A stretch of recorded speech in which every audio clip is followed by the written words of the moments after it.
La fiebre amarilla es una de las enfermedades transmitidas por vectores que más preocupa a las autoridades sanitarias. Por ello, en esta ocasión, invitamos a Ricardo Vivas, biólogo y especialista en epidemiología, quien nos va a hablar sobre el comportamiento del vector y esas medidas de autocuidado que son clave para la disminución de la propagación del virus. Ricardo, bienvenido al Olfato. Muy buenos días, muchas gracias por la invitación, Natalia, y también al medio de comunicación del Olfato. El día de hoy, como mencionaste, vamos a hablar un poco sobre la ecología del vector y esas medidas de prevención importantes para poder reducir el riesgo que hay en las zonas en este momento del oriente y del sur del departamento. Ricardo, estamos viendo que desde septiembre ha habido un aumento notable en nuestro departamento de fiebre amarilla en varios casos. Si nos puedes hablar tal vez de cuáles son como esos principales sectores en donde se propaga, más que todo vemos que son las zonas rurales, y cómo desde la Secretaría de Salud Departamental están trabajando junto con la comunidad. Bueno, como lo dijiste, desde el año pasado nosotros tenemos un brote de fiebre amarilla. Es muy importante mencionar que en el departamento no se habían presentado casos desde que se tenga el registro en el sistema de vigilancia, es decir, este sistema de vigilancia que se empezó a implementar desde mediados del siglo pasado. No hay reportes de casos de fiebre amarilla, es decir, el departamento no era un área de riesgo para fiebre amarilla y por ello había mucha persona que no se había vacunado y era susceptible. En ese sentido, nosotros como Secretaría iniciamos un proceso de manera articulada entre los componentes de la Secretaría y también con la comunidad.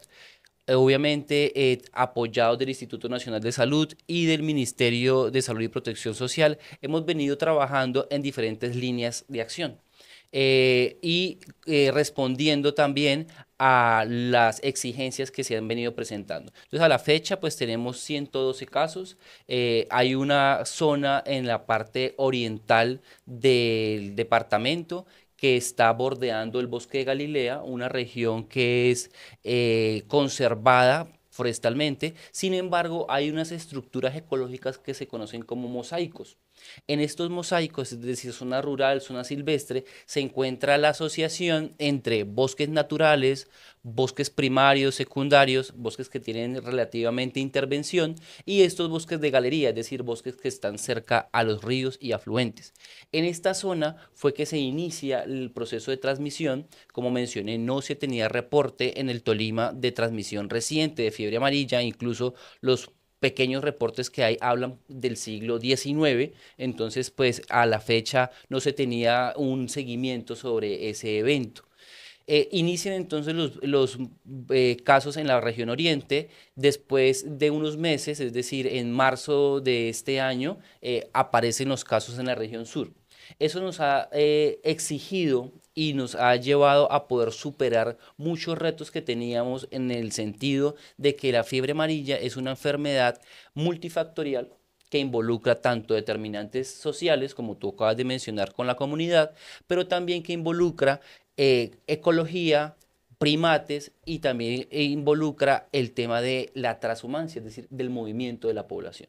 Entonces nosotros hemos venido haciendo un trabajo muy importante en diferentes sectores, hemos podido articularnos con las alcaldías, hemos podido articularnos con sus consejos municipales de gestión del riesgo, todos los que lo componen, y también hemos hecho lo propio dentro de nuestra secretaría y dentro de la gobernación. El año pasado se pudo emitir un decreto de emergencia y con ello pues hemos tenido el apoyo de la señora gobernadora que ha hecho la gestión para que todas las secretarías de la gobernación estén apoyando el proceso y estén involucrados en el proceso. Ricardo, usted que es biólogo y conoce mucho sobre el comportamiento del vector, háblenos cómo es ese paso a paso de la transmisión, si es el macho, la hembra que hace ese contagio. Bueno, dentro de la mayoría de vectores, pues todos los vectores tienen una transmisión de contacto, es decir, tiene que haberse el contacto entre el humano y el insecto para que haya la transmisión. pero previamente al contacto del insecto y el humano, ese insecto tuvo que haberse infectado previamente para que se pueda dar el proceso de transmisión. Estas enfermedades transmitidas por vectores entonces tienen como característica que tienen varios eslabones. Es decir, hay un reservorio, hay un vehículo que es el vector y hay un huésped. ¿Sí? En este caso nosotros seríamos el huésped los que recibimos la enfermedad. Entonces, para que se dé este proceso, debe haber una infección del insecto. ¿Qué insecto, tú preguntas, de macho o hembra es el que se infecta solo la hembra? La hembra es la que se alimenta de sangre para con esa sangre poder generar los huevos. El macho no tiene la necesidad de alimentarse de sangre, él se alimenta de sustancias azucaradas, ¿sí? Puede ser savia, puede ser polen, pero también la hembra se alimenta de esta sustancia. Los dos se hidratan, es decir, los dos ingieren agua, pero es la hembra solamente la que se alimenta de sangre. Por esta característica es la hembra la que puede portar el virus. Si la hembra se alimenta de una persona o de un primate no humano que esté infectado, va entonces a infectarse. Obviamente este proceso de infección tiene un proceso que se denomina de incubación. La ingesta de la hembra viene directamente al sistema digestivo, pero de ahí el virus se apodera pues de las células y de todo su aparato de replicación, se replica mucho hasta que lisa la célula, es decir, rompe la célula y migra del sistema digestivo a las glándulas salivales. Estando ya el virus en glándulas salivales, es que puede la hembra transmitir a un ser humano o a otro primate y así se mantiene la cadena. ¿Cuánto dura esa incubación? Dura de 3 a 6 días dentro del vector. A los 3 o 6 días el vector o el insecto, la hembra, ya es competente para transmitir. Entonces, la hembra se alimenta de la fuente de infección, pasa el proceso de incubación, tiene contacto con un ser humano o con un primate, se alimenta, inocula el virus y dentro de la persona o el primate también hay un proceso de incubación y es prácticamente lo mismo. Se apodera de unas células, empieza a replicarse, lisa las células y ahí empieza a migrar a los organismos donde va a ser su blanco, donde va a terminar de reproducirse, entre ellos el hígado. Entonces, este es el proceso relativamente muy general de la transmisión. Obviamente, para no dejar sobre para dejar sobre la mesa, mejor dicho, hay dos procesos de transmisión se conocen, que es un proceso de transmisión silvestre y un proceso de transmisión urbano. Nosotros aquí en el departamento a la fecha continuamos con un proceso de transmisión silvestre y entonces en ese sentido quiere decir que solamente se da en zona rural y en zona no urbanizada. Desde la cartera de salud se viene trabajando como de ese, me decía, esa identificación taxonómica, hablemosle a las personas sobre la importancia, como ese trabajo de campo que tienen ustedes al llegar a esas zonas donde se presenta pues mayor contagio. Bueno, entonces la Secretaría de Salud del Tolima tiene un componente muy fuerte que es vigilancia en salud pública. Dentro de este componente está el Laboratorio de Salud Pública y su unidad de entomología. Allí los compañeros que lideran este proceso son los que hacen la vigilancia y es decir, salen a campo y hacen el muestreo, llegan al laboratorio, hacen la identificación taxonómica y pueden determinar si los insectos que han recogido son o no son vectores. Con esta información, pues se pasa a un proceso de intervención que lo hace el programa de enfermedades transmitidas por vectores. Este proceso de vigilancia es muy importante y es la pieza inicial y fundamental para poder tomar decisiones. Y este proceso se hace de acuerdo a una lógica que la Secretaría ha podido definir como una estrategia de equipo de respuesta inmediata.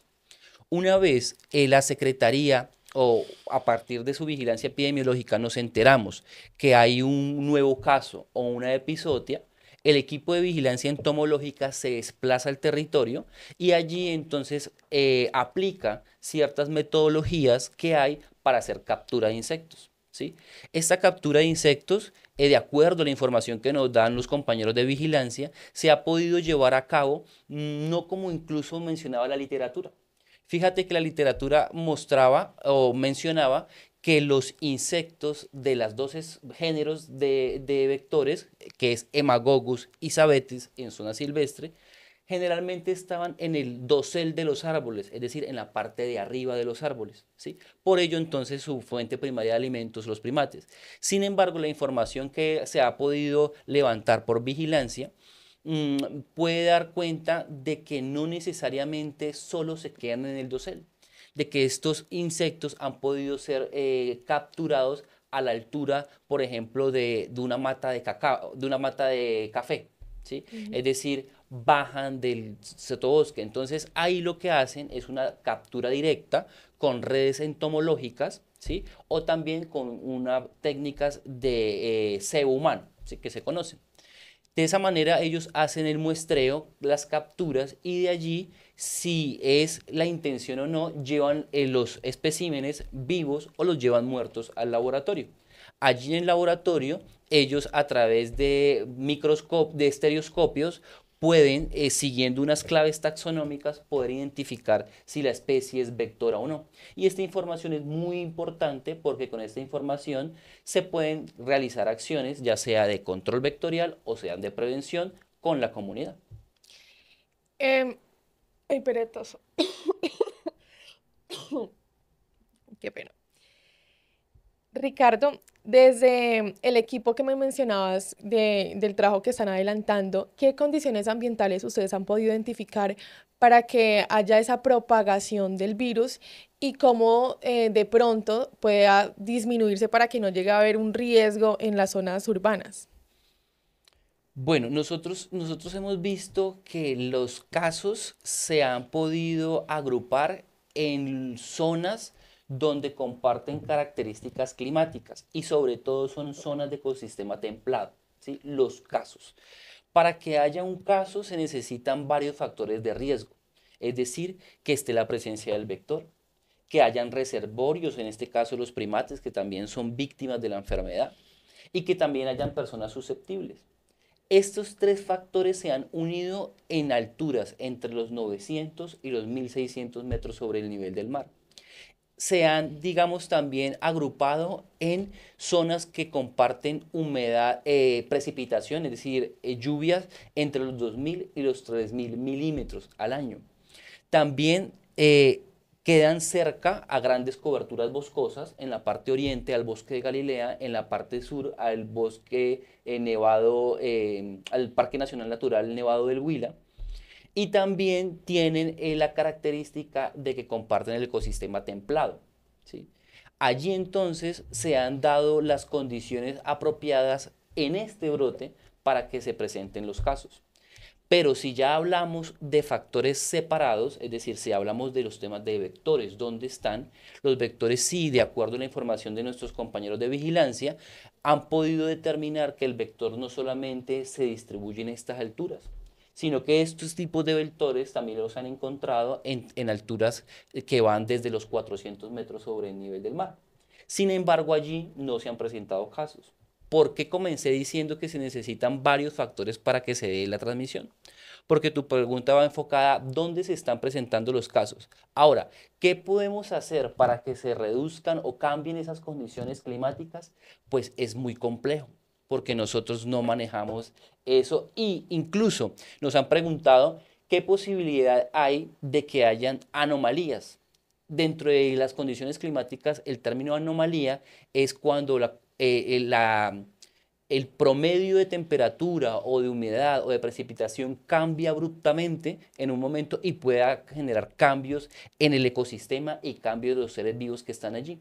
Pero según la información DANE, no hay reportado a futuro una anomalía que pueda cambiar las condiciones drásticas y que me pueda o reducir la distribución de los primates o reducir o aumentar la distribución y densidad de vectores. Entonces, en ese sentido, nosotros no podemos, digamos, contar con que de manera climática se vaya a reducir o no los casos.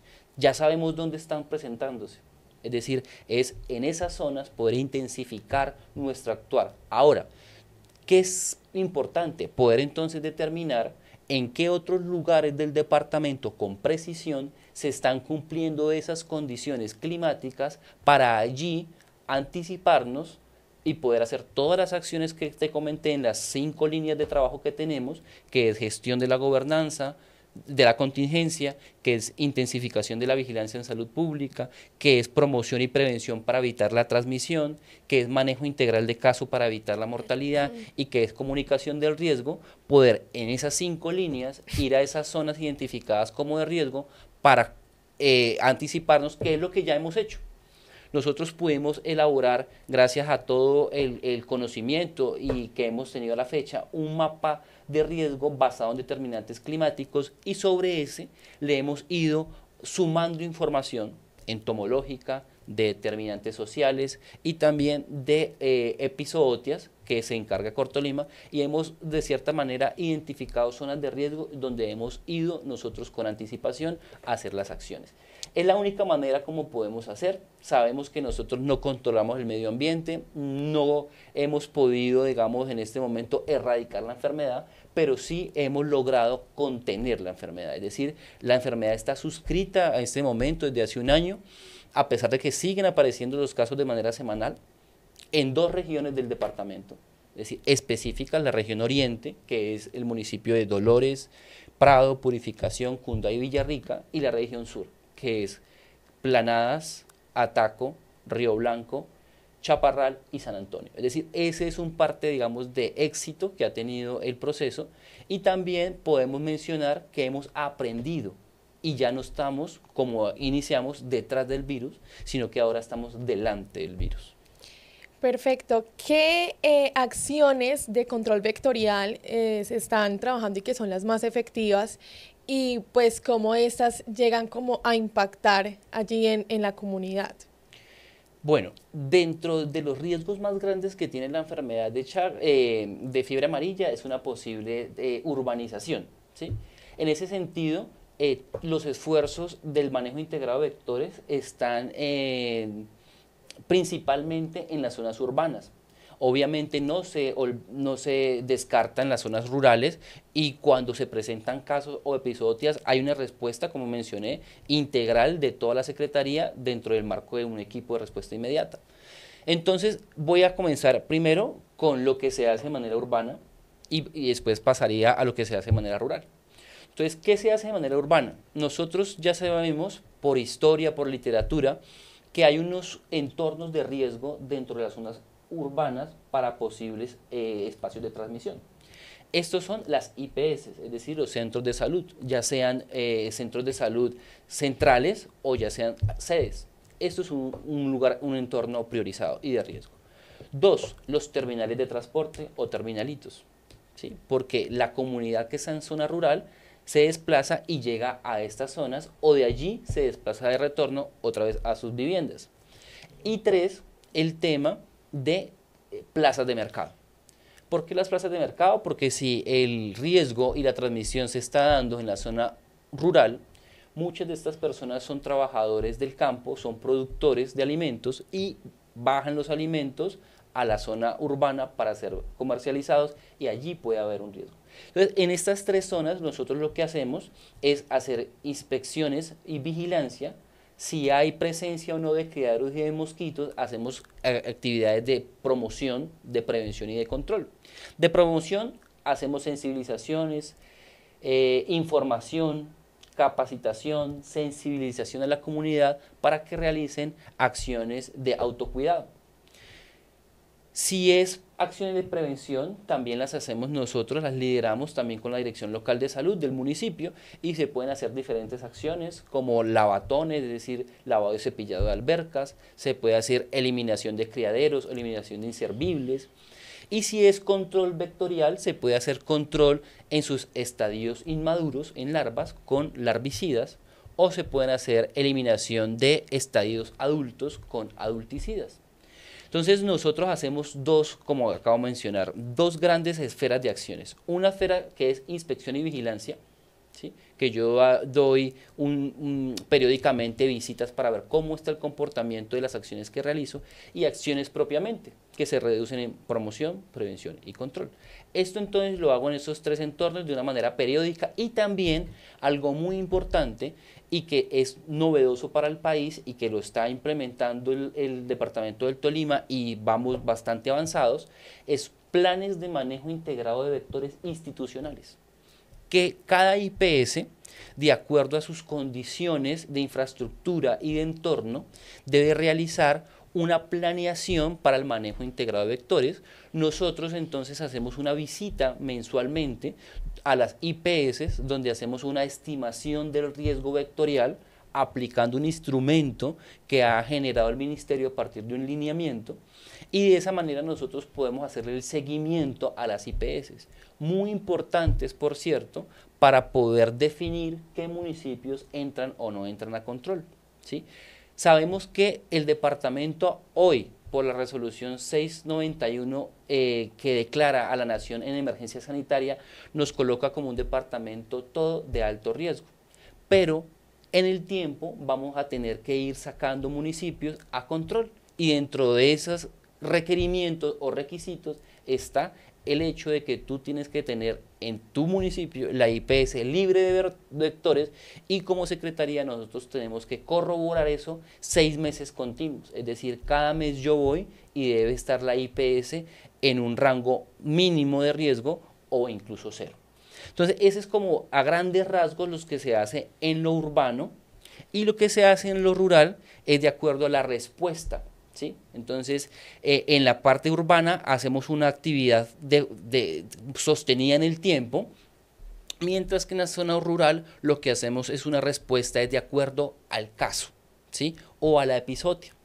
Hay también un lineamiento emitido por ministerio que me da las orientaciones para la respuesta de manejo integrado de vectores en zonas rurales, ya sea para episodias o ya sea para casos en humanos. Nosotros entonces ese lineamiento lo unimos a la estrategia que tenemos de equipo de respuesta inmediata y hacemos las acciones. ¿Qué acciones hacemos? Podemos hacer barreras físicas, que es entrega de toldillos. Podemos hacer inspección y vigilancia en las viviendas, y si encontramos criaderos se eliminan, y si también se aplican dimilín, que es un insecticida, un larvicida, y si hay necesidad por mucha presencia de vectores adultos, se hace una aplicación focalizada de insecticida, ¿sí? Esta fumigación o esta aplicación de insecticida puede hacerse de dos maneras. Una manera que es espacial, que es cuando yo veo esa nube de gas visible, pues valga la redundancia, y otra que es residual, es decir, sobre las paredes.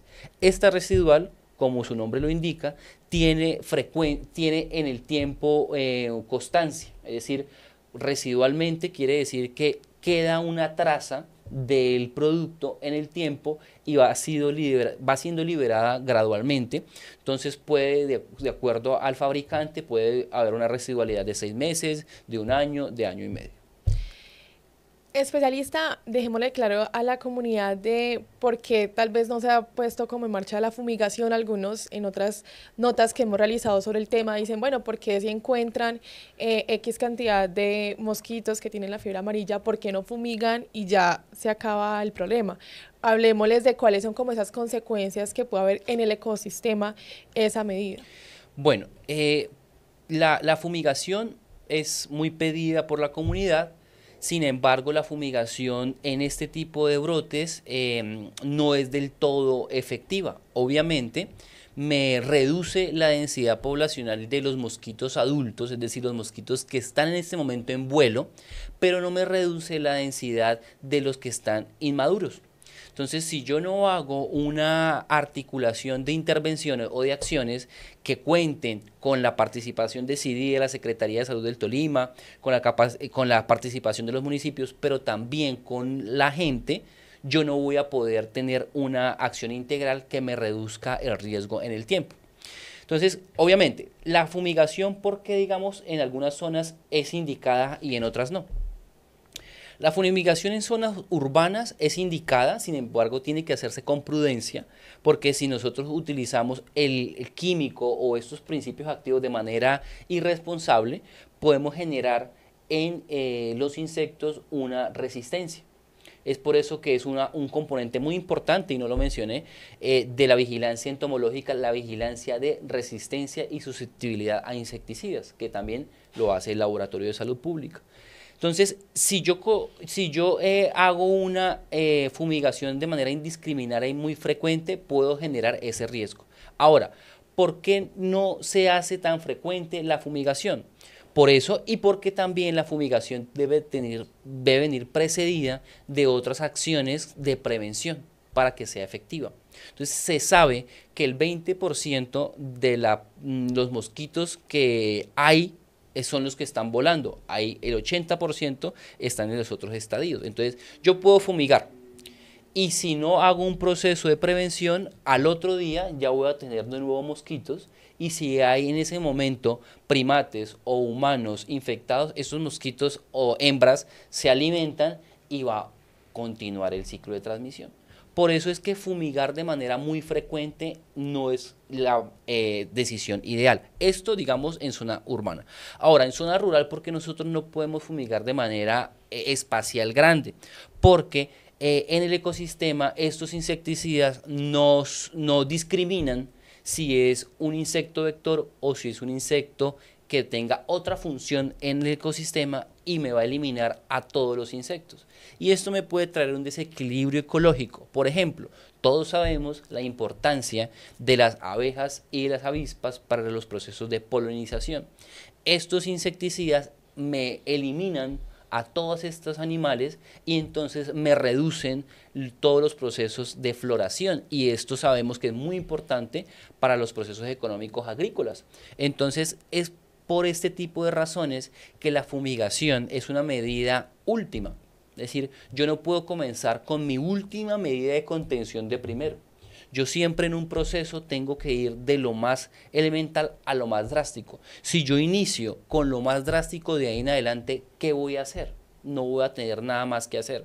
Entonces, por ello es que con prudencia nosotros utilizamos la fumigación. Ahora, la fumigación se tiene que también aplicar de manera técnica. La fumigación se tiene que aplicar de acuerdo al ciclo de vida del vector. Si el vector sabemos que dura al menos 12 días de huevo a adulto, y de adulto en adelante tiene otras condiciones y tiene otros ritmos también de vida, yo debo saber que esa fumigación la debo hacer al día 1, al día 4 y al día 7. ¿Sí? Es decir, yo tengo que hacer una jornada de fumigación con 3 procesos de fumigación. Generalmente los municipios y la gobernación y todo para poder hacer esto, tiene que articularse con la comunidad, tiene que articularse con la alcaldía y hacer este proceso. El proceso de fumigación no solamente una vez, por eso es que tiene un protocolo previo para poderse hacer. Usted mencionaba hace un momento sobre esas acciones de promoción que hay, que están adelantando, entre ellas las medidas de autocuidado. Profundicemos un poco más sobre cómo las personas pueden también protegerse de la fiebre amarilla. Sabemos pues que la vacunación es lo más primordial, pero también qué otras acciones pueden hacer. Vale, listo. Dentro de las acciones de prevención, tú lo acabas de mencionar, y es un mensaje que se deja muy claro a la gente que nos está viendo, que la prevención es vacunarse. Es decir, el principal mecanismo de prevención es la vacuna. Es una vacuna que lleva muchos años en circulación. Inició, digamos, de manera formal en la década de los 30. Prácticamente no ha habido cambios sustanciales en la vacuna. Es una vacuna muy segura y está dentro del esquema de vacunación nacional. Es decir, todos los controles que se les hacen a los niños, pues tienen dentro de su revisión el esquema vacunal, que allá está fiebre amarilla. Comienzo con esto, pues para dejar el mensaje. Paso entonces con la prevención adicional, que es evitar el contacto entonces entre el ser humano y el vector. Se puede hacer de diferentes formas. La principal forma en estas zonas de riesgo de transmisión activa es mantener ropa adecuada, es decir, ropa que me cubra gran parte del cuerpo. Si es posible utilizar repelente en estas zonas de más alto riesgo, utilizar toldillos también en las noches y también hacer, digamos, las medidas de prevención en sus hogares, que es lavado y cepillado de albercas, eliminación de inservibles, revisión, digamos, de los bebederos de los animales, de los floreros, de los juguetes mal puestos de plástico que quedan siendo reservorios de agua. Esas son las medidas de prevención generales en la zona urbana, en la zona rural. Y en la zona urbana, pues sí tienen el proceso más completo, pues, de mantener, digamos, limpias sus viviendas, hacer también lavado y cepillado, mantener con camisa manga larga, hacer jornadas comunitarias de eliminación de criaderos, unirse cuando la alcaldía hace los procesos de lavatón, los procesos de eliminación de inservibles, los procesos de eliminación de criaderos. Es decir, hay más elementos pues en la zona urbana para poder realizar acciones de prevención. Sin embargo, estas acciones de prevención son muy importantes poderlas llevar a cabo. Muy clave tener claro que los insectos, tanto hemagogus como sabetes, que son los primeros, digamos, los vectores primarios en Colombia, tienen actividades sobre todo diurnas. Y al tener actividades diurnas, nosotros tenemos que reconocer que en el día nosotros no estamos bajo toldillo. Entonces, es muy importante las acciones de autocuidado cuando yo salgo de mi vivienda a los lugares de trabajo, ¿sí? Sobre todo en los lugares del campo. Entonces, por eso la recomendación de mantener prendas que cubran la mayor parte del cuerpo. Para finalizar, ¿qué llamado, cuál es el mensaje que se le hace a la comunidad para que tomen estas medidas de prevención y también para que lleguen a vacunarse? Hablo de las comunidades que son las campesinas, los grupos religiosos, que tal vez como que persiste en algunos el rechazo hacia estas medidas de inmunización. Como tú acabas de mencionar, lo más importante es poder tener confianza en la vacuna. Esta vacuna lleva muchos años siendo aplicada, como mencioné, desde la década de los 30, no ha habido cambios sustanciales en ella, ha sido utilizado en muchos brotes, en muchos países. La invitación es para que se puedan acercar, se vacunen. Este es el único mecanismo de prevención. En realidad es una vacuna segura y es importante poder acudir a los centros. Con la población particular que a la fecha se niega a vacunarse, la invitación es a que tengan en cuenta el costo-beneficio, es decir, en estas zonas de alto riesgo, a pesar de que yo no tenga, digamos, la intención de hacerlo, es mucho más conveniente vacunarme que no. Mira que los 41 personas que han fallecido a la fecha, ninguno tenía la vacuna. Y de la gran mayoría de casos, por no decir que casi todos los casos que se han presentado, ninguno tenía la vacuna. ¿Esto qué quiere decir? Que la vacuna sí me reduce el riesgo, evita el contagio de la enfermedad a un nivel mínimo. Entonces la invitación es para que ustedes tengan en cuenta que no solamente se están protegiendo ustedes, sino que también protegen a la comunidad. Si no hacemos un corte importante de la transmisión, vamos a continuar en el tiempo con esta situación y lo importante es poder llegar a cero. Es Ricardo Vivas, biólogo y especialista en epidemiología. En esta ocasión, muchas gracias por aceptar la invitación. Muchas gracias a ti y a todo el equipo por la invitación y por darme el espacio a mí y a la Secretaría de Salud para dar estas claridades. Es Ricardo Vivas, biólogo y especialista en epidemiología. Muchas gracias por aceptar la invitación aquí en este espacio en El Olfato. Y bueno, ya todos conocemos la importancia de la vacunación, la importancia de las medidas de autocuidado y también de la relevancia de conocer el comportamiento del vector, cómo la vigilancia comunitaria ayuda también a prevenir esta propagación. Y eso es todo en otra entrevista más en elolfato.com. Síganos en nuestras redes sociales.